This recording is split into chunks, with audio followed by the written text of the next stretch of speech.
বেস্টির মোবাইলের রিচার্জ যখন শেষ হয়ে যাগা। ওমার রিচার্জ শেষ হয়েছে গা। ব্যাং রিচার্জ আজকে শেষ হইতে হইলো। বিশাল লগে তো আমি 4 দিন ধরে কথাই কই না কাজে লাগা। এটলিস্ট হেতে রিচার্জটা করানোর পরে কাজে লাগা বয়ে থাকতাম। এখন আমি হেতে ভিক্ষাটা কেমনে চাই? কাজ করি মাঠটা দিয়ে কথা কইয়া দেখি।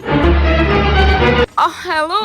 ও তুমি এটা আবার কার নাম্বার? আর 4 দিন পরে মনে পড়লো যে এটা মার নাম্বার বেবি। অ্যাকচুয়ালি কি তো হইছে জানো নি? 4 দিন আগে তোমার লগে ঝগড়া লাগছিলাম না, ওই দিনে আমার মোবাইলের রিচার্জ শেষ হয়ে গেছে গা। এলিগা আমি তোমার লগে আর কন্টাক্টই করতে পারছি না। আর মার মোবাইলটাও 4 দিন ধরে ফ্রি পাইছি না। ও মানে তুমি কইতে চাইতেছো 4 দিন আগে তুমি আমার লগে কন্টাক্ট করতে চাইছিলা আর তোমার রাগ কমে গেছিল গা। তো রিচার্জ করলে না করে 4 দিন ধরে কি আমারও সেবা হইছিলা?